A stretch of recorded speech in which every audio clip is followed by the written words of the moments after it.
കാരുണ്യാഭിഷേകം, ആരാധിക്കുന്ന ജീവിതങ്ങൾ, കാരുണ്യാഭിഷേകം, കാരുണ്യാഭിഷേകം.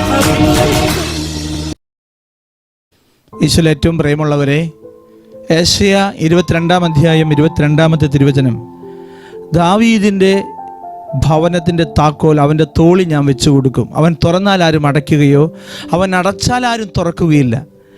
ഈ ദാവീദ് ഭവനത്തിൻ്റെ താക്കോൽ എൻ്റെയും നിങ്ങളുടെയും തോളിൽ കർത്താവ് വെച്ചു തരുന്ന ചില അനുഭവങ്ങളുണ്ട്. മോശയുടെ ജീവിതത്തിൽ മുൻപിൽ നിൽക്കുന്ന ചെങ്കടൽ, അതിനെ ദൈവം മാറ്റിക്കളഞ്ഞില്ല. ദാവീദിൻ്റെ മുൻപിൽ നിൽക്കുന്ന വടവൃക്ഷം പോലെ നിൽക്കുന്ന ഗോലിയാത്തിനെ ദൈവം മാറ്റി നിർത്തിയില്ല. ദാനിയേലിനെയും കൂട്ടുകാരെയും അഗ്നിയിലേക്ക് ഇട്ടപ്പോൾ അഗ്നിയെ ദൈവം കെടുത്തി കളഞ്ഞില്ല. സിംഹത്തിൻ്റെ മുൻപിലേക്ക് ഇരയെ ഇട്ടുകൊടുക്കുന്ന പോലെ ഈ ദാനിയേലിന് ഇട്ടുകൊടുത്തപ്പോൾ സിംഹത്തെ ദൈവം കൊന്നു കളഞ്ഞില്ല.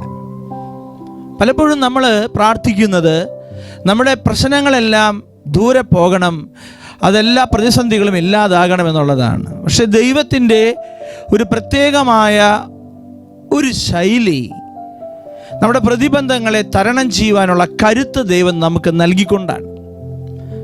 ചെങ്കടലിൻ്റെ മുൻപിൽ നിൽക്കുന്ന മോശ ജനങ്ങളും ഭയന്നപ്പോൾ അവർക്ക് നടന്നു പോകാൻ ഒരു പാതയൊരുക്കി. അതോടൊപ്പം തന്നെ അഗ്നിയിലേക്ക് തള്ളിയിട്ട ഈ 3 ചെറുപ്പക്കാർ അവരുടെ ജീവിതത്തിൽ അവർക്ക് ചുറ്റും ജലഗണങ്ങൾ ദൈവം കൊടുത്ത് അഗ്നിയുടെ മധ്യത്തിൽ അവർക്ക് പൊള്ളലേൽക്കാതെ ദൈവം കാത്തു സൂക്ഷിച്ചു എന്നുള്ളതാണ്. വാ തുറന്ന് നിൽക്കുന്ന, ഇരപിടിക്കാൻ വെമ്പൽ പൂണ്ട് നിൽക്കുന്ന സിംഹത്തിൻ്റെ വായ് ദൈവദൂതൻ അടയ്ക്കുകയാണ്, സിംഹത്തെ കൊല്ലുകയല്ല. ദാവീദ് യുദ്ധം ചെയ്യാനായിട്ട് നിൽക്കുമ്പോൾ ഗോലിയാത്തിനെ അവിടുന്ന് മാറ്റി നിർത്തുകയല്ല ചെയ്തത്, ഗോലിയാത്തിനോട് യുദ്ധം ചെയ്യുവാൻ ദാവീദിനെ ദൈവം ശക്തിപ്പെടുത്തി എന്നുള്ളതാണ്. നമ്മൾ പലപ്പോഴും ചില പ്രതിസന്ധികളും പ്രതിബന്ധങ്ങളൊക്കെ മാറണമെന്ന് പറയുമ്പോൾ ദൈവത്തിൻ്റെ പദ്ധതി മാറണമെന്നുള്ളതല്ല, നീ രൂപപ്പെടണം എന്നുള്ളതാണ്. നിന്റെ ഉള്ളിൽ ഒരു കരുത്തുണ്ടാകണമെന്നുള്ളതാണ്. നീ പതറരുത് എന്നുള്ളതാണ്. നീ ആ തിന്മയെ തോൽപ്പിക്കണമെന്നുള്ളതാണ്. ഇന്ന് നമ്മൾ പലരും തോറ്റുപോവുകയാണ്, തിന്മ ജയിക്കുകയാണ്. കാരണം തിന്മയെ തോൽപ്പിക്കാനുള്ള കരുത്ത് ദൈവം നമുക്ക് നൽകുന്നുണ്ട് പ്രിയമുള്ളവരെ. അത് തോൽപ്പിക്കുവാൻ നമ്മുടെ ദൈവത്തിന് സാധിക്കുന്നില്ല. കാരണം നമ്മൾ തിന്മയ്ക്ക് തോറ്റുപോവുകയാണ്. തിന്മയെ തോൽപ്പിക്കുവാൻ ദൈവം നമ്മൾ ആവശ്യപ്പെടുന്നു. ഒരു മോശ വടികൊണ്ട് പാറമടിച്ചപ്പോൾ അവിടെ നിന്ന് മധുരിക്കുന്ന ജലം പുറപ്പെടുകയും, ഒരു വെള്ളത്തിലടിച്ചപ്പോൾ അത് രക്തമായി മാറുകയും, നൈൽ നദി രക്തമായി മാറുകയും ചെയ്ത പോലെ ഇന്ന് എന്നെയും നിങ്ങളെയും ദൈവം വിളിച്ചിരിക്കുന്നത് അടയാളങ്ങൾ ദൈവശക്തിയോടെ പ്രവർത്തിക്കാൻ വേണ്ടിയിട്ടാണ്, അല്ലാതെ നമുക്ക് മുമ്പിൽ നേരിടുന്ന പ്രശ്നങ്ങളെ മാറ്റി നിർത്താനല്ല. അതുകൊണ്ട് നിങ്ങൾ പ്രാർത്ഥിക്കുമ്പോൾ ദൈവമേ നിന്റെ ശക്തി വെളിപ്പെടണമെന്ന് പ്രാർത്ഥിക്കണം. ഒരു പരീക്ഷയ്ക്ക് ഒരുങ്ങുമ്പോൾ, ഒരു ജോലിക്ക് വേണ്ടി തയ്യാറെടുക്കുമ്പോൾ, ഒരു വിവാഹത്തിന് വേണ്ടി കാത്തിരിക്കുമ്പോൾ, ഒരു കുഞ്ഞിന് വേണ്ടി ദാഹിക്കുമ്പോൾ, ഒരു കടബാധ്യതയിൽ മുങ്ങിത്താഴുമ്പോൾ, നിങ്ങളുടെ രോഗം നിങ്ങളെ കാർന്നു തിന്നുമ്പോൾ നിങ്ങൾ ദൈവശക്തിയാൽ ഇതിനെ തോൽപ്പിക്കാൻ ഒരു കൃപ നൽകണമേ എന്ന് ദാവീദിനോടൊപ്പം, മോശയോടൊപ്പം, ദാനിയേലിനോടൊപ്പം നമുക്ക് പ്രാർത്ഥിക്കാൻ കഴിയട്ടെ.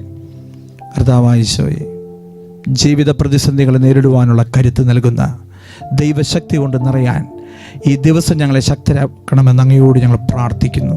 കർത്താവെ, കൃപ ചൊരിയണമേ.